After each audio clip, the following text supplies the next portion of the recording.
Welcome to Daily Overdose. This is it. Your journey can be seen millions and millions of miles away. And everything that you think, therefore you shall be.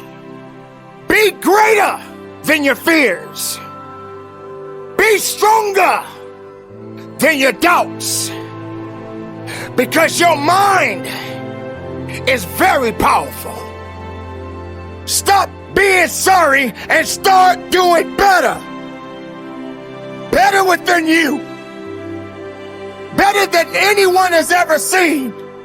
Better than your mistakes. Better than your failures. Better than those that doubted you. Lift yourself up. Stop with the excuses. Stop doing things that you know that is not right. Doing all the things that will make you better depends on how you think, how you feel, what you do, how you proceed. There are going to be times that you're going to want to give up, but you don't have the permission to do so. You must carry on the good fight. What great is in you? If you don't believe of your greatness that you possess inside, what good is your greatness if you don't stand on it? How can you hold on to who you really are inside?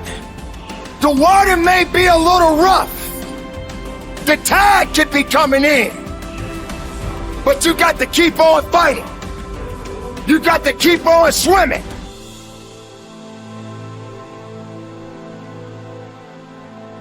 This path that you are taking right now, this emptiness that you are feeling right now, it is only a temporary match, a temporary thing that is going on inside of you right now. It's only temporary, but it is necessary.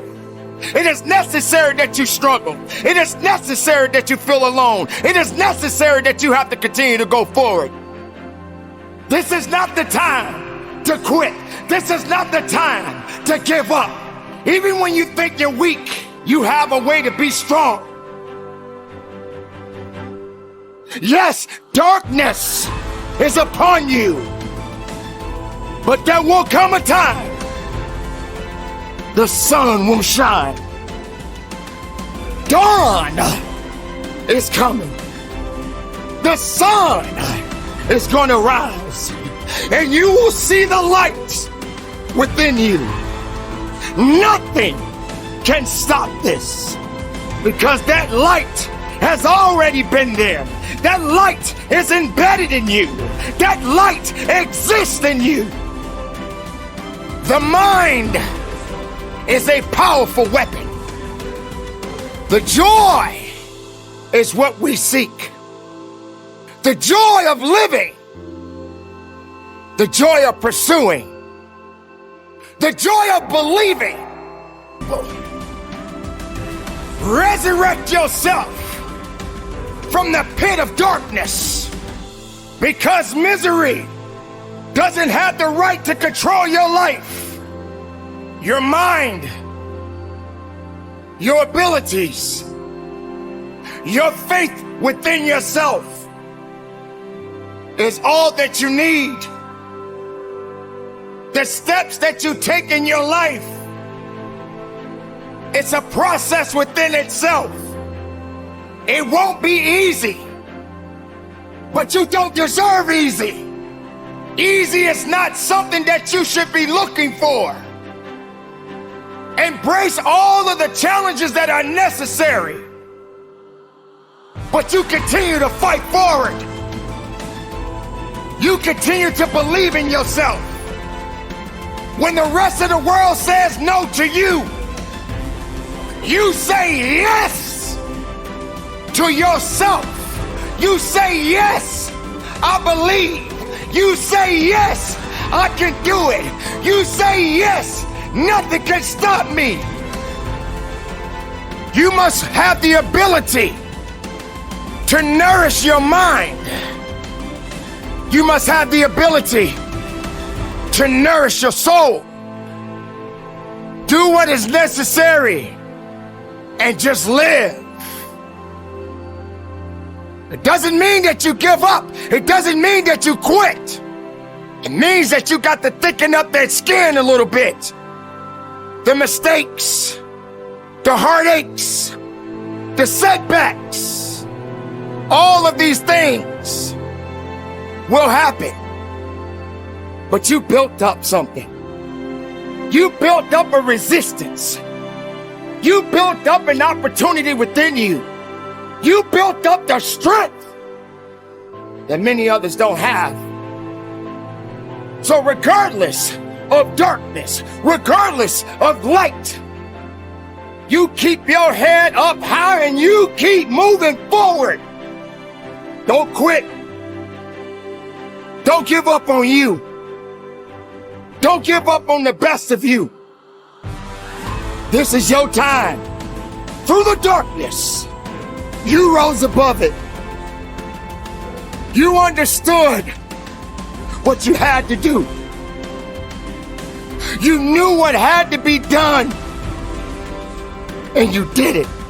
This is what you've been chasing. This is the happiness that you were seeking. Victory starts in our mind. When your vision is limited, your life will be limited. It's amazing what happens when you enlarge your vision, when you believe big, when you pray bold prayers, when you dream great dreams. Too often, because of disappointments, delays, things that haven't worked out, we've watered down our dreams. We've lowered our expectations. We're not stretching, believing for great things, believing to get well. Are you putting limits on what God wants to do in your life? Are you focused on what you think can happen only in your ability? Your existence is constantly an engagement with the universe, but your mind becomes against the universe. If you create a psychological condition that you're against or you're in competition with the universe or the cosmos, obviously you will feel crushed for small things. Your default mode is to say, I'm an imposter, I'm a loser, I'm not likable, nobody likes me, I'm not lovable. It has become part of your default mode network. And it's super important for you to realize that just like I could go from being a right-hander and teach myself how to be a left-hander, it is the exact same process for you to go from somebody who defaults to thinking negative garbage to becoming somebody who thinks directly. And just like learning to go from writing with your right hand to teaching yourself to write with your left hand, it is going to be a process, not an event.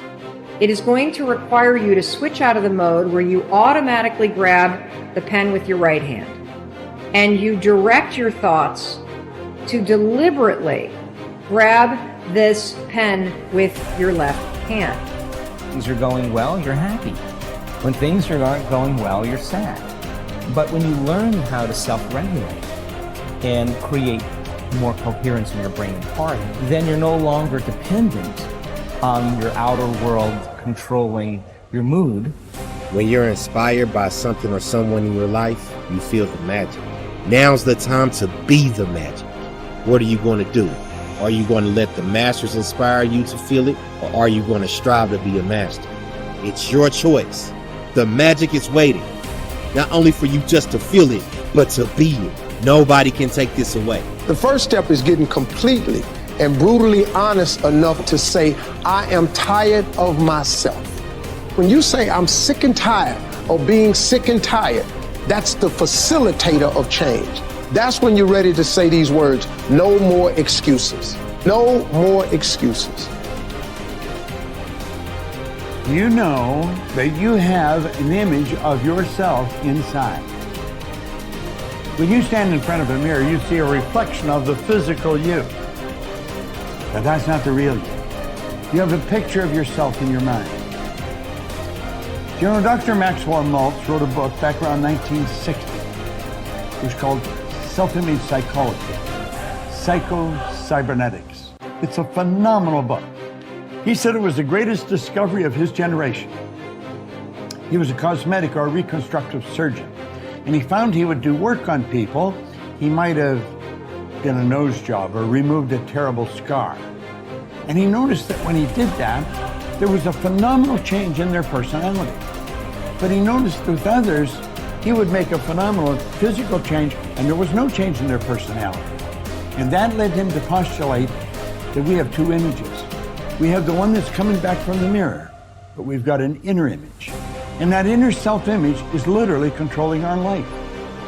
You will find people that have a very poor self-image or low self-esteem. They won't look you straight in the eye.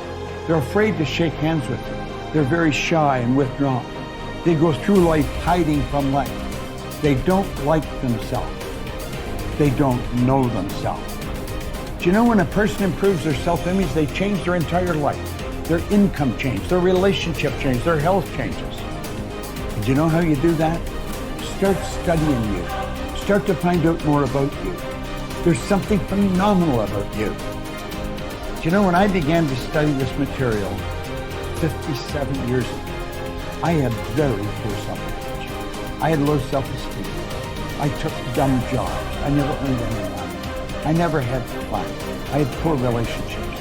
And as I started to study real solid information, everything in my life started to improve. I've got friends all over the world here. I earn millions of dollars. I'm in my 80s and I get as much energy as a person in their 30s.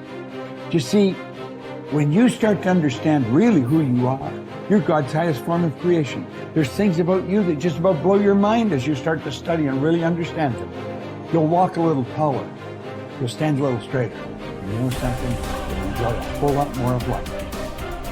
The moment you think you're the most important person in every room that you're in, the moment that your ego screams more loudly than your hunger to grow and represent mastery, is the beginning of your descent into obsolescence and irrelevance. You are only as good as your last performance. I remember reading about one of the icons from Hollywood, and he said it. He said, I'm only as good as my last picture. It's so easy to sort of hang your hat on something you did a year ago or 5 years ago or 10 years ago. Maybe, the great musicians, they all have that in common. It's not like, oh, I did this album 40 years ago and I'm sort of still dining out on that great masterpiece. The great ones, the people of great influence, the people of great creativity, they understand that you're only as great as your last performance. The elite athletes I've mentored, this is how they see it. They say, last year's championship performance is this year's starting point. So look, we all want to be satisfied. We all want to be happy. We all want to wake up every day and go through life feeling a sense of joy. But there is a great danger in being completely satisfied. When I work with the billionaires and the titans of industry and the Hollywood superstars, here's what I notice. They're never satisfied. Now, sometimes if you don't manage that unsatisfaction, you're going to be a very unhappy person. I'm just reporting on reality. A lot of the true titans, it's never enough. They are always dissatisfied. They always want to work their craft better. They always want to have more influence. They always want to have greater impact. They always want to grow their movement. So just remember that first element of this deconstruction. Satisfaction breeds stagnation. You want to be joyful and grateful, and yet at the same time, you never want to lose the fire in your belly to be better, to materialize more of your primal genius, to offer value to more people, and to grow the very thing that you do. So, worrying about whether something will or will not happen is not only completely futile, and what is now being discovered by science, actually adds fuel and power to that thought, making it potentially more likely to occur. Not all of your thoughts have the capacity to change your world. Only the habitual ones, or those that are fueled by emotional intensity.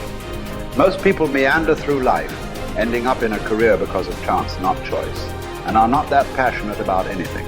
Therefore, they fail to engage this force in any way other than stressing about their credit card bill. It is the addition of emotion to thoughts that give them their power. How that happens, we don't really know yet. Although how the brain deals with emotions may hold a clue, for a long time it was assumed that emotions arrived after thought.